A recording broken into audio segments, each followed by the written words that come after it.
The purpose of this video is to explain briefly why I have placed my faith and trust in Jesus Christ. As you are well aware, there have been many religious leaders that have lived in the world, and many of them have claimed to be spokesmen from God, and many of them have left religious writings. So why have I chosen, out of all the religious leaders that have lived, to follow Jesus Christ instead of Buddha or Muhammad?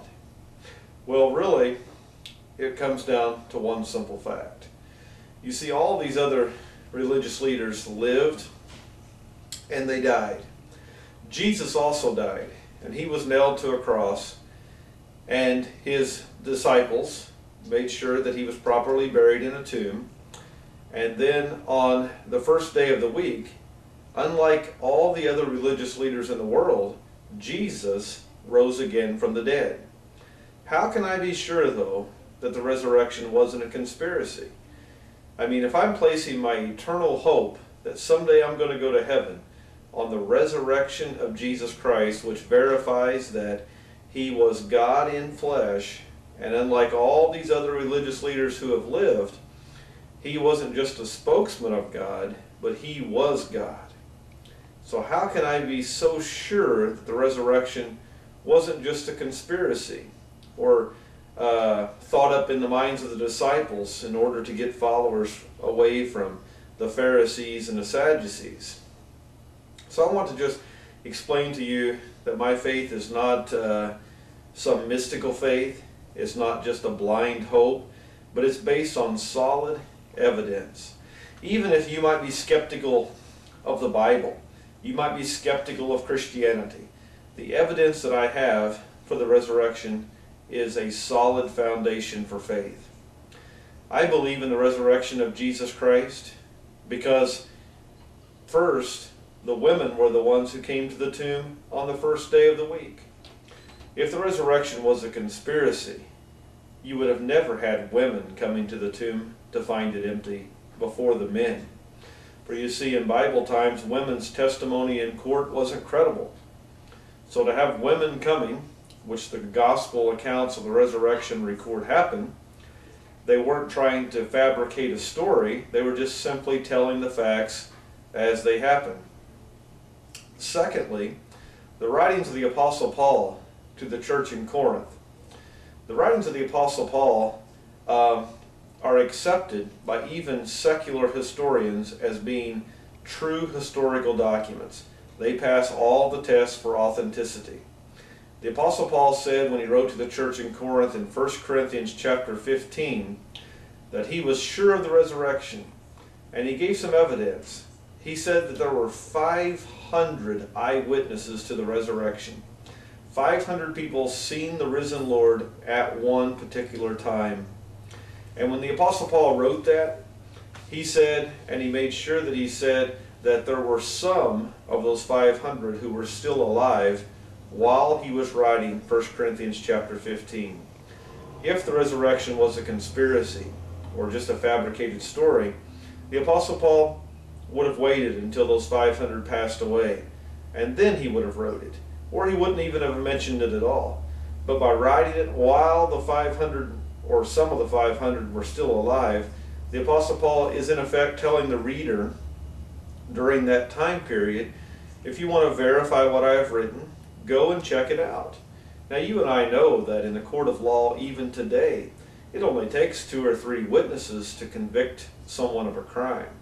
But 500 people claim that they had saw the risen Lord, which completely destroys the theories that maybe the disciples hallucinated when they saw Jesus, because it's impossible for 500 people to hallucinate the same thing at the same time.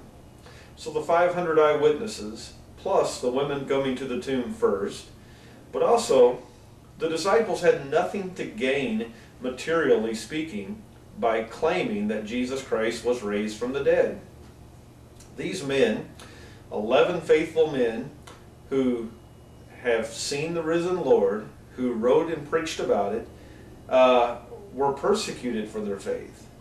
They lost everything they had materially, and many of them even lost their own lives. with the exception of the Apostle John, who was exiled to the island of Patmos. But during their persecution, during their times in prison, even during the time when they died, none of these men ever recanted their story and said that they were telling a lie or that they stole the body of Jesus. But not only did the disciples have nothing to gain, but what about the Apostle Paul? The Apostle Paul was a man who persecuted the church. He hated Christians, and really he was doing quite well doing what he was doing, being a Pharisee and persecuting the church. But on the road to Damascus, the Apostle Paul had an experience. He himself came face to face with the resurrected Jesus, and that changed his life to the point that he was willing to completely do away with all of his previous teachings and to do away with his lifestyle and his occupation. It so transformed his life that he was willing to count it all as a loss, he said. Now, had Jesus not been resurrected, he would have never been able to have met the Apostle Paul, and the Apostle Paul's life wouldn't have been able to have been changed like it was. So the conversion of the Apostle Paul is another strong testimony for the resurrection of Jesus Christ. But also, what about the church beginning in the city of Jerusalem? Had the disciples not really come face to face with the resurrected Jesus, had they maybe stolen the body, or maybe had the body not ever been resurrected, the disciples would have never started the church in Jerusalem. I mean, think of how foolish it would be to preach about the resurrection of Jesus in the same city where his body is buried. But since they started the church in Jerusalem, it means that no one at that time period was able to produce the body. No one was able to say, wait a minute, we have the body right here. How can these men be preaching about the resurrection of Jesus Christ? Those are just a few of the reasons that I have for believing in the solid foundation of the resurrection. And the resurrection is my primary reason why I have chosen to place all of my faith and hope in Jesus, believing that he is the only way of salvation outside of all these other religious systems that are in the world today and all these other men who claim to be spokesmen from God. I don't discount that there are some good moral teachings in other religions in the world, but no other religion in the world has the evidence of the resurrection like we do, those of us who believe in Jesus Christ. I want to thank you for taking the time to watch this video, and I hope and pray that you will take a look at the evidence for yourself, because the resurrection is not only documented in the Bible, but the resurrection is also documented in other historic documents that date back to the same time of the Bible. It is the most documented event in all of history. So please, take the time to investigate it for yourself and see why you also should place your faith and trust and hope of eternal life in none other than Jesus Christ.